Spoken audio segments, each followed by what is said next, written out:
It's a good rule of thumb that in science, the simplest questions are often the hardest to answer. Questions like, how did the universe begin? In fact, until relatively recently, science simply didn't have the tools to begin to answer questions about the origins of the universe. But in the last 100 years, a series of breakthroughs have been made by men and women who, through observation, determination, and even sheer good luck, were able to solve this epic cosmic mystery. This was real astronomical gold. I'm going to recreate their most famous discoveries and perform their greatest experiments 30,000 kilometers per second. that take us from the very biggest objects in the universe to the infinitesimally small, until I reach the limits of our knowledge by traveling back in time to recreate the beginning of the universe. The moment 1/1,000,000th of a second after the universe sprang into existence. This is a time before matter itself has formed in any way that we would recognize it. It's as close as we can hope to get to creation, to the beginning of time, the beginning of the universe itself.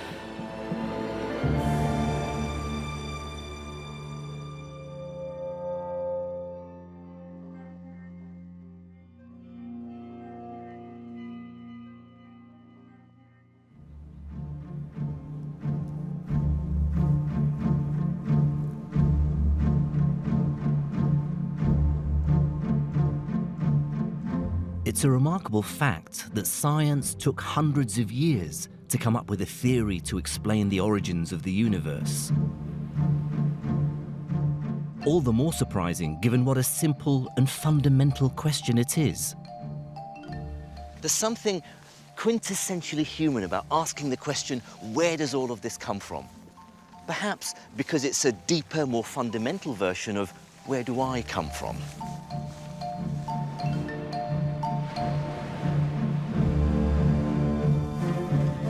Yet for most of human history, the answers to such an apparently simple question could only be attempted by religion.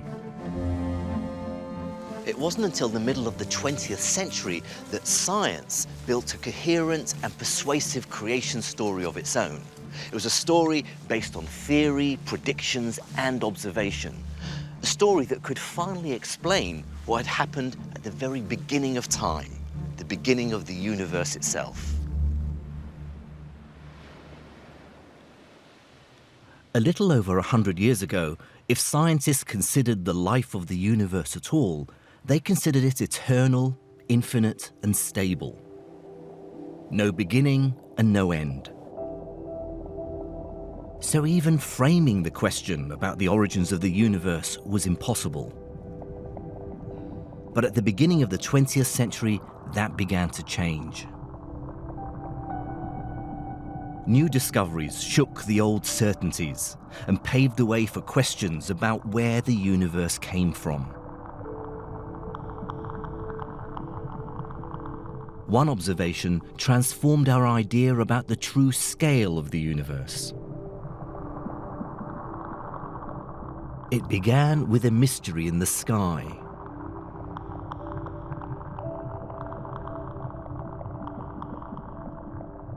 By the early part of the 20th century, it was well known that our solar system lay within a galaxy, the Milky Way. Every single star we can see in the sky with the naked eye is within our own galaxy. And until the 1920s, all these stars, this single galaxy, was the full extent of the entire universe. Beyond it was just an empty void. But there were some enigmatic objects up there as well, just discernible to the naked eye, that looked different. And one of the most notable is Andromeda. You can find Andromeda if you know where to look. So if you start from Cassiopeia, those 5 stars shaped like a sideways letter M, if you move across from the point, one of the points of the M, and slightly up is where you should find it. Now, I'm going to use my binoculars to help me in the first instance. And if I zoom across, yep, there it is. You can tell it's not a star. I mean, it's basically a very faint smudge stuck between those two stars. That's it straight up there. That's M31, the Great Andromeda Nebula. Now, they were called nebulae because they had this smudgy, sort of wispy, cloudy nature. In fact, the word nebula derives from the Latin for cloud. These indistinct objects were found scattered throughout the night sky.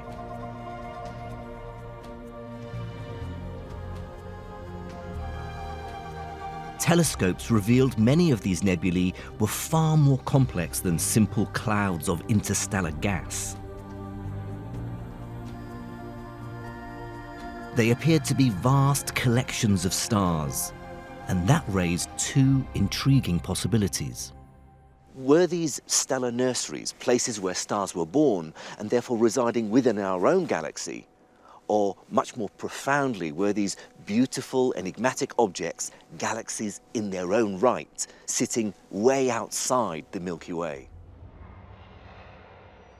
The implications of that second possibility were enormous. If true, it would instantly and utterly transform our idea about the size of the universe.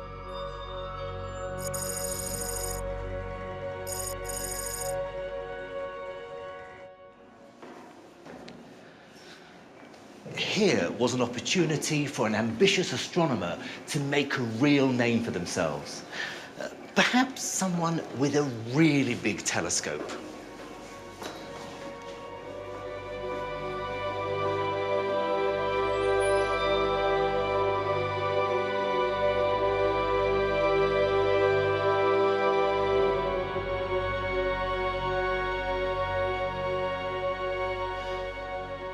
Step forward this man, Edwin Hubble, a man from Missouri. Although, if you'd ever met him, you'd never have guessed, because he developed this weird persona, a pipe-smoking tea drinker with a very affected, aristocratic English accent. Hubble is probably the most famous astronomer ever, not least because of his consummate skill at self-promotion, but also because of the incredible measurements he would make. In Hubble's day, when it came to observations and new discoveries, size mattered.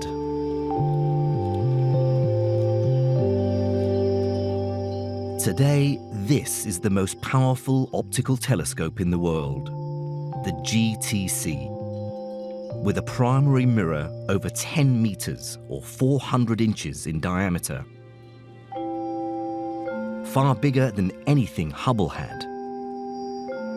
In September 1923, Hubble was working at what was then the biggest telescope in the world, the 100-inch Hooker telescope at the Mount Wilson Observatory, perched on top of the high Sierra Mountains overlooking Los Angeles in California. He was using the telescope to study one of the most prominent nebulae in the sky, the Andromeda Nebula. The same nebula I looked at earlier, and it was while observing it that one very special star caught Hubble's attention, one that could reveal the true nature of Andromeda. And I'm going to use this telescope to look for it now. This is the control room of the GTC, and tonight they've pointed the telescope at Andromeda, and they're going to take a picture of it. It takes about a minute for the exposure to give you a clear enough image. That's right. Takes Okay. a minute, yeah. Now that picture is finished, so we are going to open it. Okay, so this is Andromeda here. That's Andromeda, that's right. And now this is Hubble's original plate. Right, now Hubble's star is down here in this corner. Can you find it in your image? Yeah, if you take the image and you compare it, you will see that we don't see that one. What we see is the edge of the galaxy, so we have to go a little bit further away. Oh, I see. So all this is just the edge. That's the edge. I was assuming it was the center of the galaxy. No. It just goes to show how much more resolution your telescope right, can get. yes. Okay, so can we see that particular star? Yeah, in order to find that particular star, because it's so faint, we have to look for reference which are brighter. And in this case, you will see 4 stars in here, which are these 4 stars and the star Hubble found. will be this one here. That's it. That's That Hubble's. tiny star is the one that Hubble found. That's amazing. And are you able to get a magnitude for that star? Yeah, we have to do a little bit of processing on the image, but we are able to get it. Okay. Hubble had found his star. He knew it was special because he compared his plate with others taken over previous nights. And he noticed that his star changed in brightness. Some nights it was brighter, some nights it was dimmer. He realized this is a variable star, and he saw the significance of it. He could see that this was real astronomical gold. His star was a Cepheid variable. In the stellar bestiary, Cepheid variable stars hold a very special place. Because by studying the way their brightness changes, astronomers can calculate how far away they are. Hubble's Cepheid was the first to be discovered in a nebula, so he knew that if he could measure its period, he'd be able to work out its distance from us. So Hubble set about meticulously measuring how his star's luminosity varied. It's not hard to imagine how exciting this must have been for Hubble. At his fingertips was the opportunity to resolve a fundamental yet simple question. Was this nebula within the Milky Way or beyond it? The answer would reshape our knowledge of the universe. Hubble measured the luminosity or brightness of his star over many nights and plotted this curve here. Now, when we measured it tonight, we found it had a value of 18.6. And I know because they measured it last night to be slightly dimmer that it falls on this side of the curve. But more important is the period, the time in days from peak brightness to peak brightness. Hubble measured this to be 31.415 days. This is the critical measurement. Armed with this and its apparent brightness, Hubble calculated the distance to the Andromeda Nebula. It was immediately apparent that this star is very far away. But when Hubble did his calculation, he worked out that it was 900,000 light years away, making this star the most remote object ever recorded. It could mean only one thing. Not only is Andromeda a galaxy in its own right, but it lies well beyond our own Milky Way. And the myriad of other elliptical and spiral nebulae were also individual, distant galaxies. It was a moment in human consciousness when the universe had suddenly and dramatically got considerably bigger. With this observation, Hubble had redrawn the observable universe. It might not have directly challenged the idea of a stable universe, but it shattered long-held assumptions and opened the possibility of other, bigger secrets, like an origin to the universe. Into this profoundly expanded cosmos strode someone who would, without realizing it, provide the tools to unlock that secret. This guy.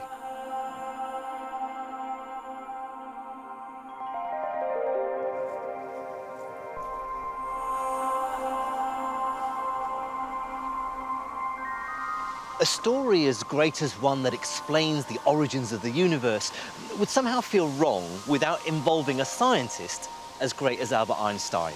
And so, of course, it does, because it was Einstein who provided the theoretical foundations needed to study the universe and effectively invent the science of cosmology. 100 years ago, he proposed his general theory of relativity. It turned physics on its head and gave us a completely new understanding of the world. He proposed that gravity was caused by the warping or bending of space-time by massive objects like planets and stars. His theories were revolutionary. Einstein was a maverick who ignored the conventional to follow his own remarkable instincts. One of his lecturers once told him, "You're a smart boy, Einstein, a very smart boy, but you have one great fault. You do not allow yourself to be told anything. Of course, it was this very quality that would allow him to change the world of physics, and of course to mark him out as one of the greatest thinkers of the 20th century. And in 1917, he took his general theory of relativity and applied it to the entire universe. By following the logic of his theory, he arrived at something rather unsettling. The combined attraction of gravity from all the matter in the universe would pull every object in the cosmos together, beginning slowly but gradually accelerating until gravity would ultimately and inevitably lead to the collapse of the universe itself. But Einstein believed, like virtually everyone else, that the universe was eternal and static, and certainly wasn't unstable or ever likely to collapse in on itself.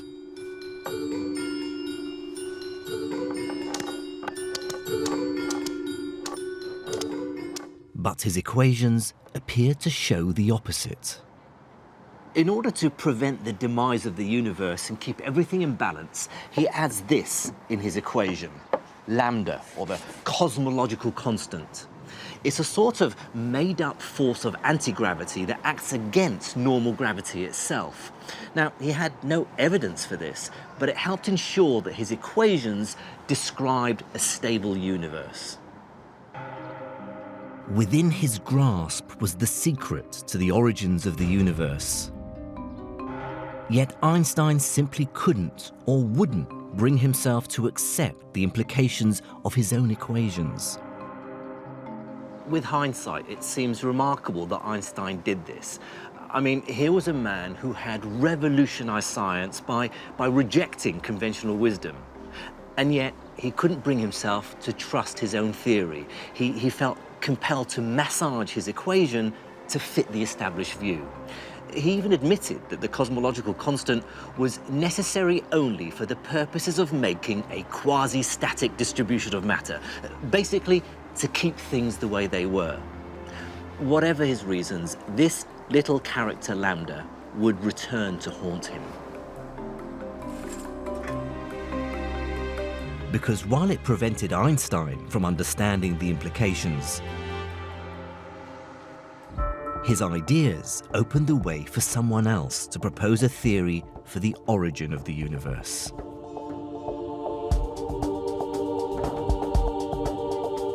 He was a young, part-time university lecturer of theoretical physics. His idea was so radical, it shocked the world of physics and split the scientific community. He started an argument that wouldn't be resolved for half a century. His name was Georges Lemaitre. Now, the eagle-eyed might spot the dog collar.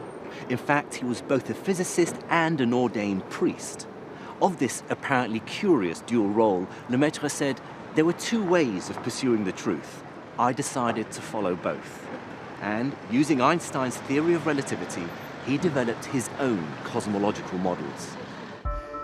Lemaitre's model described a universe that, far from being static, was actually expanding, with galaxies hurtling away from one another. Furthermore, Lemaitre saw the implications of this. Winding back time, he deduced that there had to be a moment when the entire universe was squeezed into a tiny volume, something he dubbed the primeval atom. This was essentially the first description of what became known as the Big Bang Theory, the moment of creation of the universe.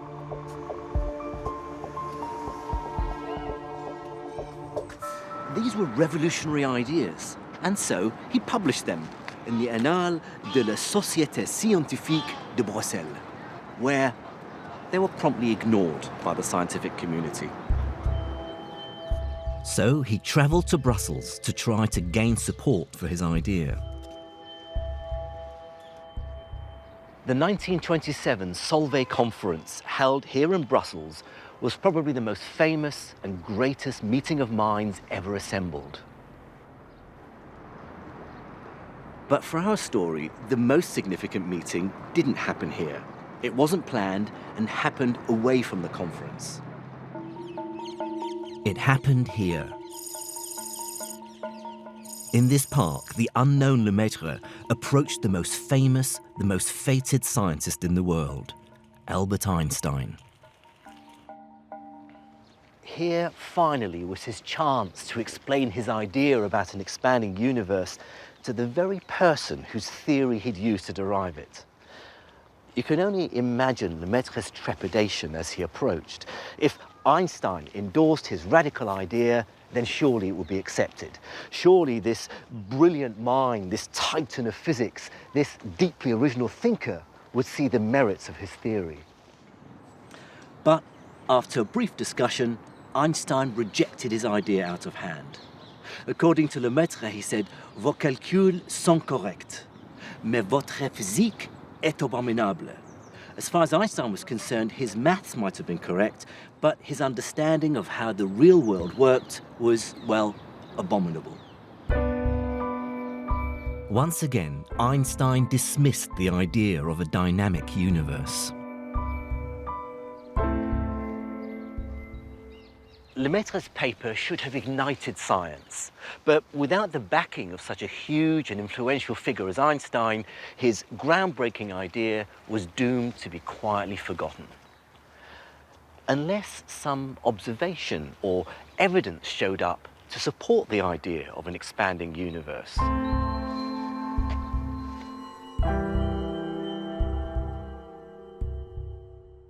Edwin Hubble here was riding high after his discovery that proved there were galaxies outside of our own. He was feted by Hollywood glitterati, a guest of honor at the Oscars, and with access to the world's most powerful telescope, he was ready for his next challenge.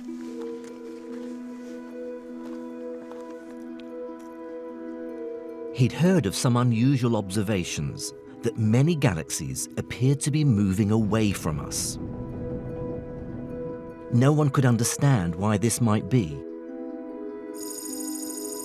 So in 1928, the world's most famous astronomer turned his attention to this new cosmic mystery and began to measure the speed that these galaxies were moving relative to Earth.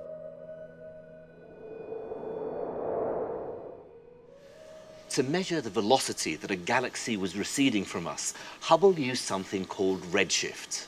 Now, it's not a perfect analogy, but the effect is similar to one most of us are familiar with in sound. The pitch of a car engine as it approaches us is higher because the sound waves are compressed, but the pitch drops lower as the car recedes because the sound waves are stretched.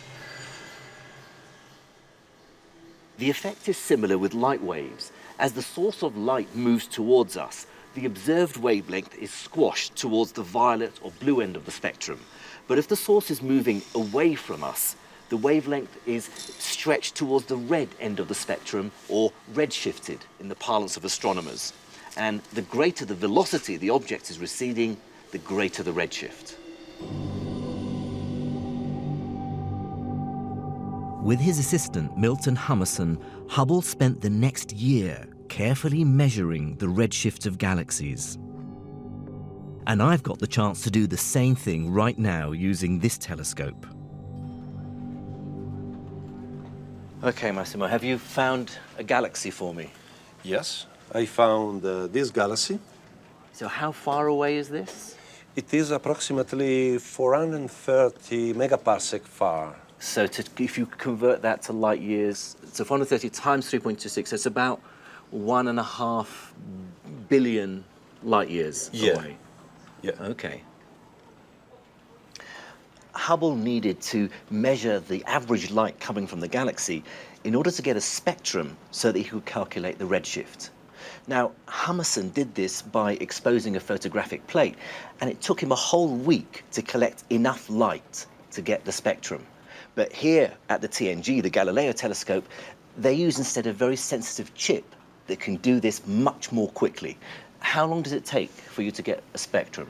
Approximately 10-15 minutes exposure. So, 10 or 15 minutes exposure compared with a week back in Hubble's time. Far more powerful than anything they had back then. No? It's done. That is the spectra is quite good. Okay, so this is the raw spectrum that's been Yes. taken. Is there a particular emission line here that you will use as your reference to measure the redshift? Yeah.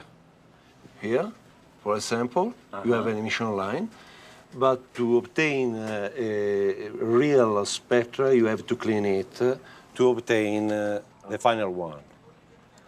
This is the cleaned up Yes. version of that. Yes, of that.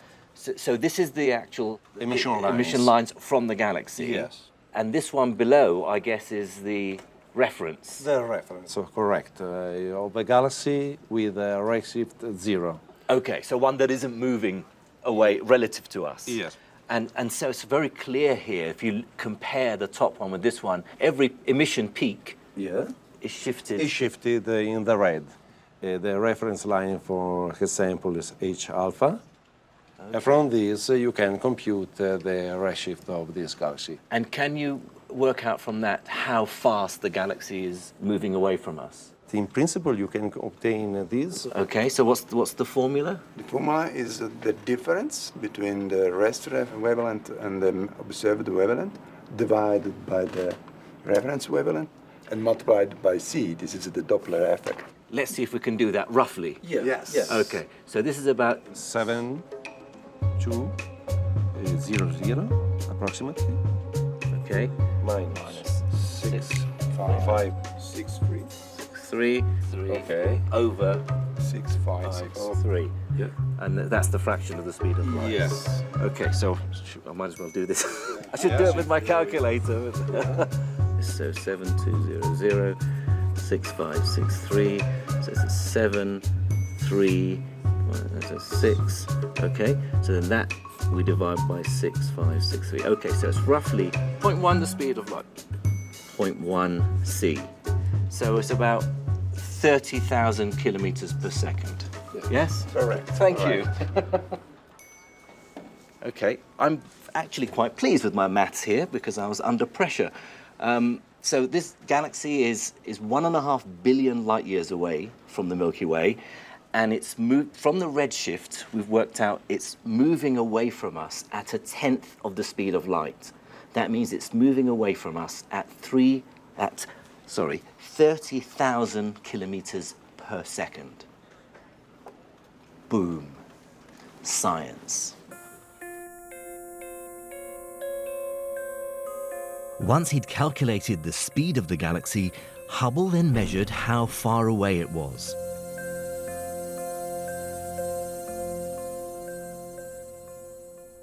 Once Hubble had both his measurements, he could start plotting them on a graph of velocity against distance.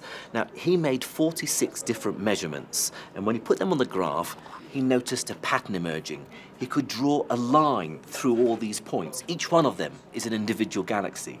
He noticed a connection between the velocity and the distance of a galaxy. In fact, the further away it was, the faster it was moving away from us. In a stable universe, the speeds of galaxies should appear random.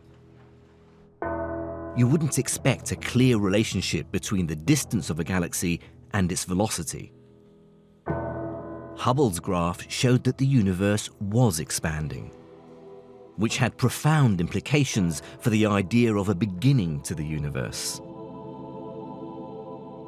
What this means is that it's not just that the galaxies are all speeding away from us and from each other, but if you could wind the clock back, there would have been a time when they were all squeezed together in the same place.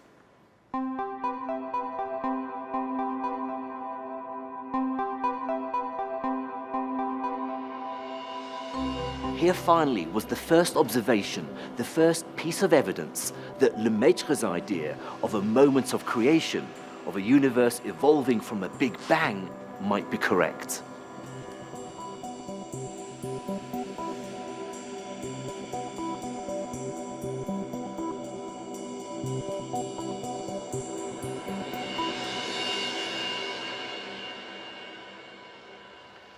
Thanks to Hubble's work, Georges Lemaitre, the unknown Belgian cleric, the theoretician without proper international credentials, the man whose physics Einstein called abominable, was belatedly rightly recognized for his bold theory.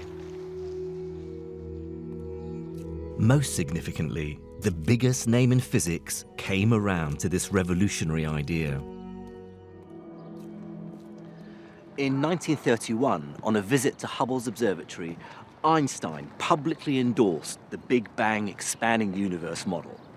The redshift of distant nebulae has smashed my old construction like a hammer blow, he said. Einstein dropped the cosmological constant. He even wrote to Lemaitre, "Ever since I introduced the term, I have had a bad conscience. I am unable to believe that such an ugly thing should be realized in nature." It must have been quite an absolution for Lemaitre. Having been practically cast out into the scientific wilderness, he was now firmly at the center of a cosmological revolution.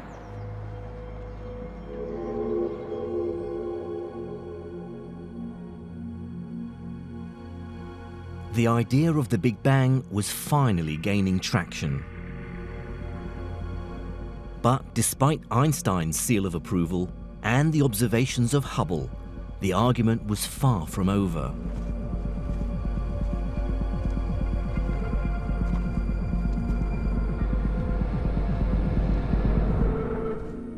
There were still significant objections if the idea of a Big Bang was to be widely accepted. A scientific theory of creation isn't just about explaining the expansion of the universe. There are more profound issues to resolve. The problem was, the Big Bang raised as many questions as it answered. Like if the universe had erupted from a single point, where did all the matter come from? To go further, the Big Bang theory needed to explain how matter itself had been formed. Well, before that could be answered, we need to know what the universe is actually made of, the elemental building blocks. And working that out took an incredible bit of insight by a remarkable woman, Cecilia Payne. She studied at Cambridge University but wasn't awarded a degree because, well, she was a woman. So to continue her studies, she needed to go somewhere more enlightened. She left England for America, and it was there that she revealed the composition of the universe.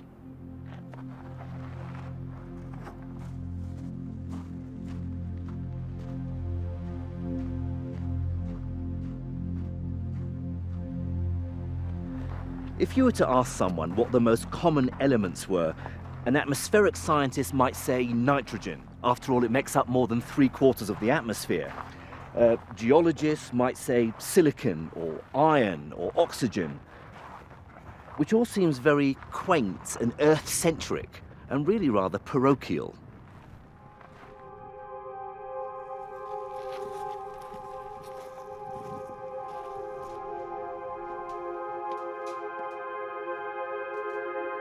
So astronomers thought it better to look at the sun, which makes sense given that most of what we see when we look out into the cosmos is stars.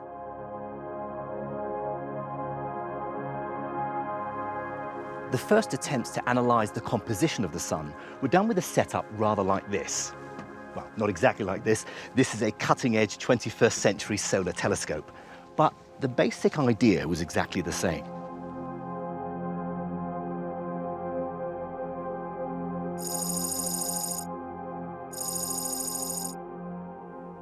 The basic idea is very simple. The sun's light is reflected off this mirror here up into a second mirror, where it bounces off down through the top of the tower all the way to the bottom 10 stories down, where it's focused and split into a spectrum and analyzed.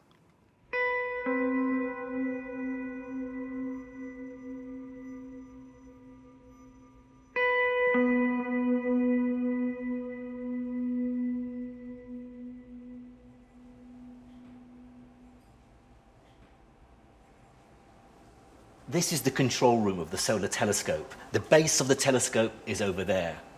And here I've got a live feed image of the sun. And what I've got up here is a zoomed in section of the spectrum of the light coming from the sun. Now, it's in black and white, but it actually corresponds to the green part of the spectrum. And these two thick, dark lines correspond to the element iron. They tell us there's iron in the sun. Now, here I have the spectrum in much more detail, and these two lines correspond to these two dips in the absorption spectrum at very specific wavelengths. This is iron. If I look at different parts of the spectrum, I can see other elements too. This big dip here is hydrogen. These two dips represent oxygen, and this dip corresponds to the element magnesium. All these dips and lines in the spectrum indicate the presence of these elements in the sun's atmosphere, effectively a fingerprint of the sun's composition. To a geologist, these elements are all very familiar. It appears at first glance that the sun is made of the same stuff as the Earth, that the sun is simply a very hot rock.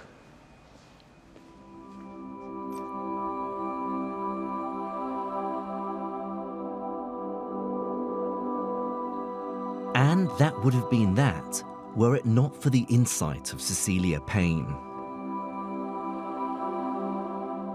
She realized that the spectrographs were being affected by processes in the sun's atmosphere.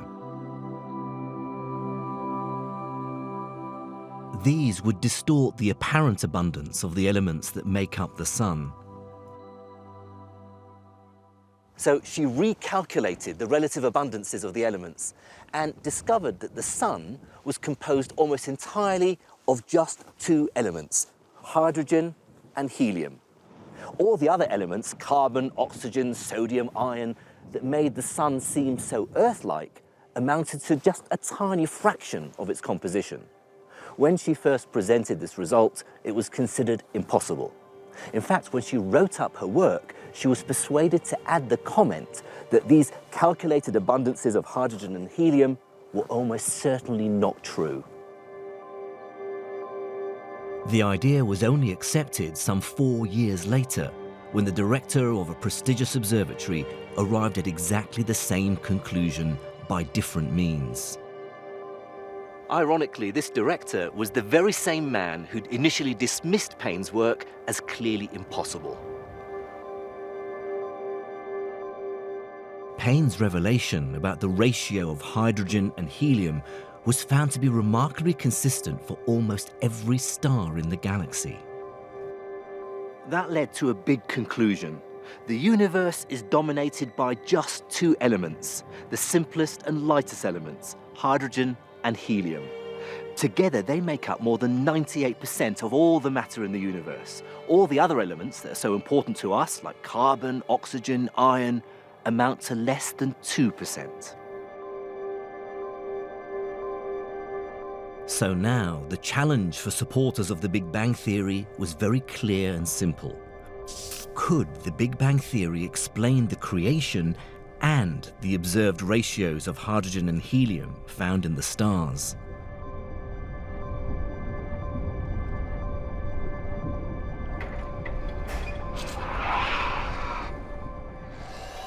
But to answer that would require a fundamental shift of emphasis.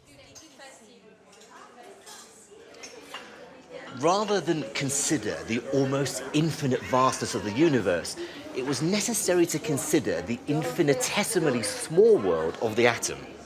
And that required not an astronomer, but an entirely different kind of physicist. George Gamow was a Russian nuclear physicist and an enthusiastic advocate of the Big Bang idea. He turned his attention to the earliest moments of the universe.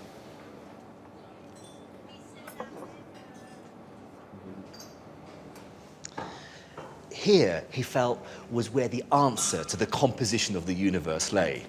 This was when he believed hydrogen and helium were first forged, and he proposed it would have happened very soon after the birth of the universe. He set about building a mathematical model of the earliest stages of the universe. He was thinking about the universe in terms of seconds and minutes rather than billions of years. And he recruited a young protege, this chap, Ralph Alpher, to help him. After years of hard work, some of which, according to Alpher, were aided by hard drinking in a bar, they presented their idea. By rewinding the universe, it was clear to them that there would have been a time when the early universe was incredibly dense and phenomenally hot. At this stage, which they calculated to be just 3 minutes after the Big Bang, the universe would have been so hot that atoms themselves couldn't exist, only their constituent parts. A kind of superheated primordial soup of protons, neutrons, and electrons. They even gave this soup a name, ILEM, from an old English word for matter. Then came the crucial moment. A time when conditions were right for the nuclei of the first elements to be forged. In a short period of time, which they estimated to be less than 15 minutes, hydrogen nuclei, protons, were coming together to form helium in the process of nuclear fusion. Moreover, the ratios of hydrogen and helium predicted by their model matched that measured in the stars. They announced their results in a paper published in 1948. However, Gamow added another author to the paper, the famous nuclear physicist Hans Bethe, who had nothing to do with the work. Gamow added his name for a laugh. He thought it made a good science pun, because the authors of the paper now read Alpher, Bethe, and Gamow. The young Alpher, however, was less amused to be sharing the credit with someone who'd done no work. By way of reconciliation, the story goes, Gamow produced a bottle of Cointreau for Alpher, but with the label changed to read ILEM.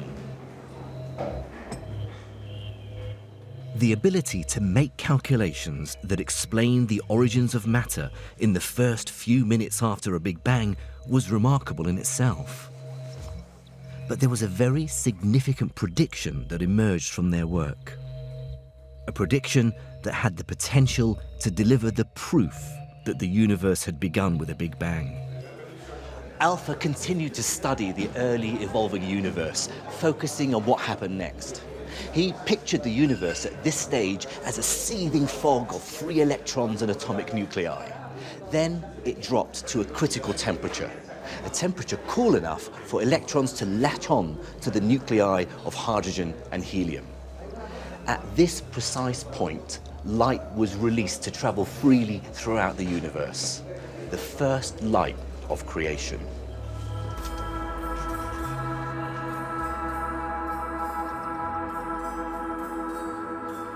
This might have remained nothing more than an academic curiosity had it not been for Alpher's insight. You see, he realized that this light from the beginning of the universe should still be reaching us now after billions of years. Very weak, very faint, but observable in all directions. He calculated that the expansion of the universe should be stretching the wavelength of this light beyond the range of the visible spectrum and should now be arriving as microwave radiation. So, find this predicted ancient microwave signature and it will prove not just the theory of the early evolution of the universe, but the entire Big Bang theory itself. Simple. The problem was, this was the late 1940s, and no one had any way of detecting such a weak signal. The acid test was quietly forgotten.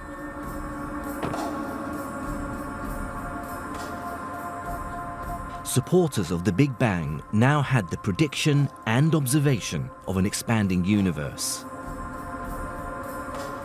and a theory for how elements were forged in the first few minutes after the Big Bang. But without the clinching evidence for this, the argument over whether the Big Bang theory was correct rumbled on. The opponents of the Big Bang continually tweaked and adjusted their theories to make their idea of an eternal and infinite universe fit the new observations. The scientific community was still pretty evenly split. Conclusive proof of the Big Bang theory would eventually emerge some 15 years later. It would be revealed quite unexpectedly by two young radio engineers. In 1964, Arnau Penzias and Robert Wilson, that's Penzias on the right there, discovered something so momentous it won them the Nobel Prize.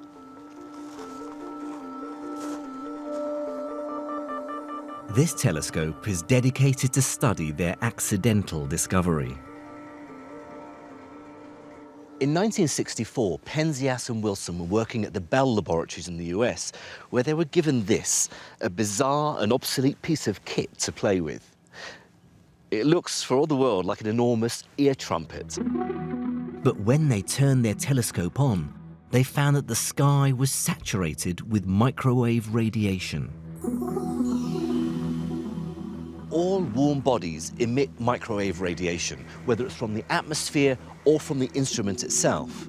And of course, today's mobile communications flood the sky with it.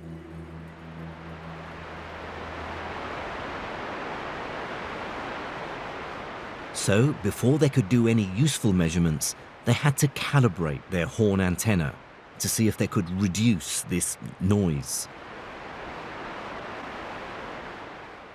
Even after accounting for the atmosphere and their instrumentation, of course there were no mobile phones to worry about back then, they were still left with this persistent and deeply irritating background noise. It was registered on their instrument as a radiation with a constant temperature of 3 degrees above absolute zero, a microwave hiss that they couldn't get rid of no matter what they tried.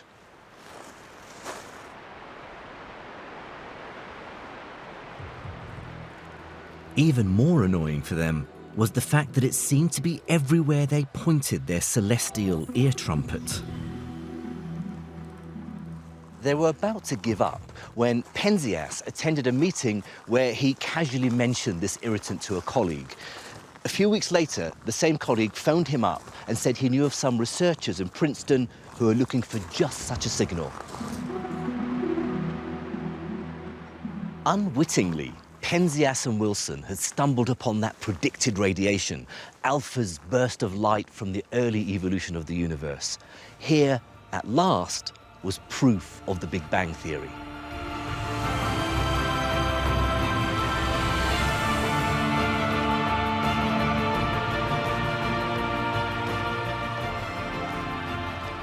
It's quite remarkable to think that this microwave radiation has traveled across the furthest reaches of space from 13.8 billion years ago when that first light from the Big Bang was released. As Penzias himself said, when you go outside, you're getting a tiny bit of warmth from the Big Bang on your scalp. And yes, I probably feel it a bit more than most. Almost 40 years after Lemaitre first postulated it, the idea of the Big Bang had finally entered the scientific mainstream. But the discovery of this cosmic microwave background radiation, the CMB, and the proof of the Big Bang theory itself isn't the end of our story.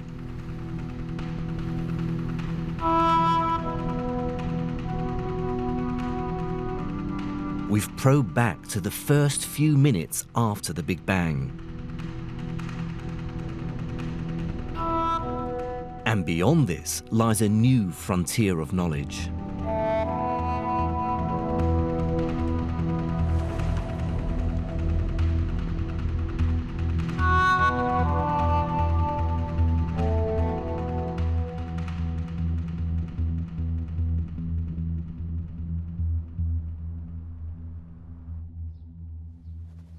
There are still very big questions to resolve about the beginning of the universe. Questions like, where did all the matter itself come from? And how do you get something from nothing? The answers to these questions lie further back, hidden behind the curtain of the CMB. Their secrets lie in the primordial universe, within the very first second of its existence.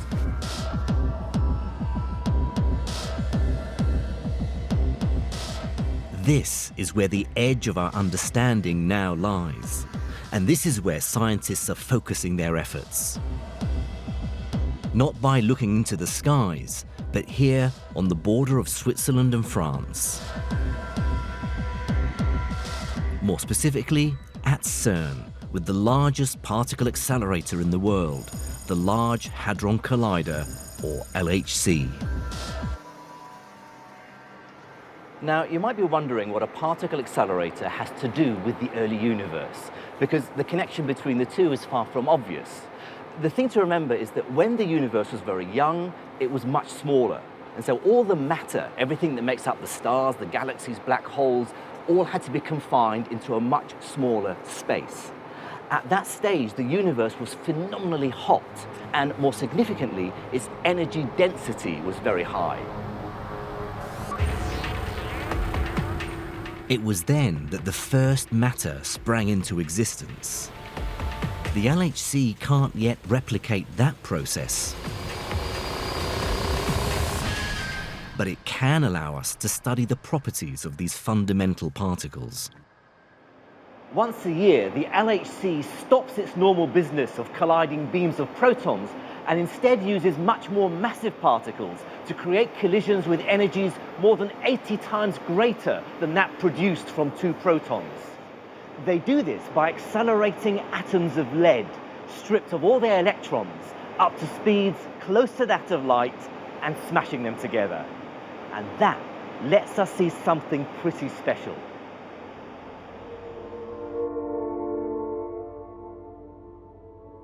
The collisions are so intense that for a moment will create something unique. A world not of atoms or even neutrons and protons, but of quarks and gluons and leptons, exotically named particles that came together to form atoms in the first millionth of a second after the Big Bang, and have been locked away ever since. Down there, underneath that lead shielding, we're recreating a stage in the universe's evolution called the quark-gluon plasma. Now, this is the moment immediately before the quarks become trapped by the gluons to create protons and neutrons, which themselves go on to form the nuclei of atoms. The phrase we use grandly is the confinement of the quarks.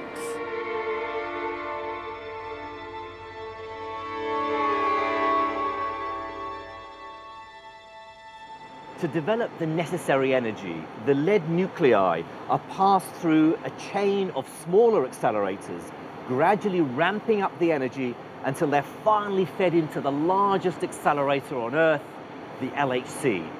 Now, the maximum energy a beam can achieve is directly related to the size of the accelerator, and the LHC has a circumference of 27 kilometers. Now, that means the beams here can achieve an energy of 1,000 tera-electron volts. Now, actually, that's less than you might imagine, because it's equivalent to the energy that a housefly hits a window pane. But the critical difference here is that the energy is concentrated. It's the energy density that's important. The LHC can squeeze all that energy down to a space that's less than a trillionth of the size of a single atom. This is something that can happen nowhere else in the known universe.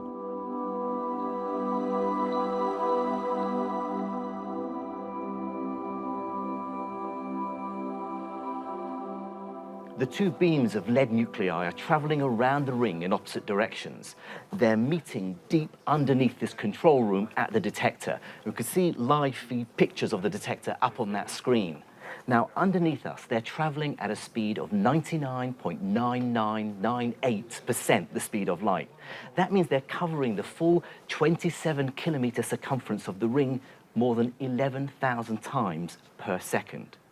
When the beams reach maximum energy, and we can see up there it says iron physics stable beams, that means they can be crossed, just like in Ghostbusters. At that point, a tiny fraction of the lead nuclei will collide and create a super hot, super dense fireball with a temperature 400,000 times hotter than the center of the sun and a density that would be equivalent to squeezing the whole of Mont Blanc down to the size of a grape.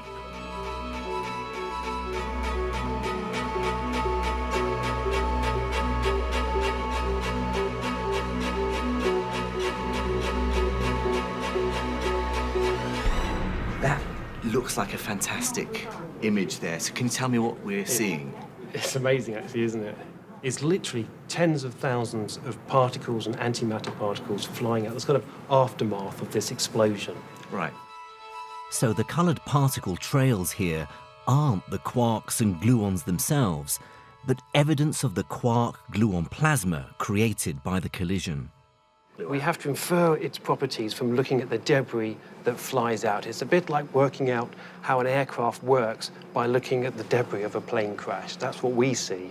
What I find amazing is what we're doing here is trying to recreate that moment in the early universe where the quarks and gluons were all free to float around because the energy was so high, and then it cooled and they stacked together. You're doing the opposite. We're starting with normal matter, smashing it together, and going back to that unconfined state, that plasma.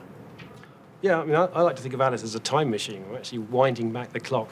And this is the only way that we can study the properties of free quarks, because these quarks have been imprisoned inside particles like protons and neutrons for 13.8 billion years.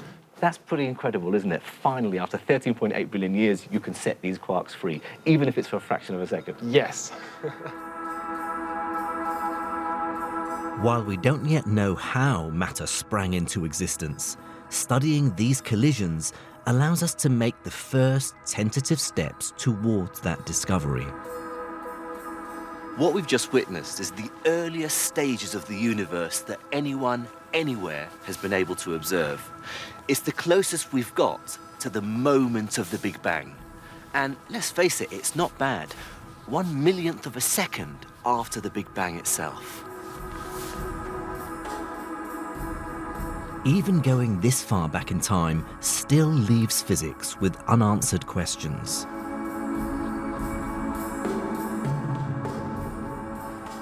Beyond this is where some of the deeper mysteries of the universe are hiding. How the four fundamental forces that bind matter together, gravity, electromagnetism, and the nuclear forces, are connected to each other. How the particles that make up matter itself condensed out of a fog of energy. How mass is generated from the force that binds protons and neutrons together. And how the universe itself underwent a super-fast expansion in 1 billion of a second to create the structure of the cosmos. At the moment, we have no way of observing any of these phenomena. This is the realm of abstract theory and speculation. If we're ever going to replicate this early stage of the universe's evolution, we're going to need to create considerably higher energies. Frankly, we're going to need to build a bigger collider. And that's a problem. And it's not just one of expense, although it would be phenomenally expensive. No, it's more one of finding the room to build it.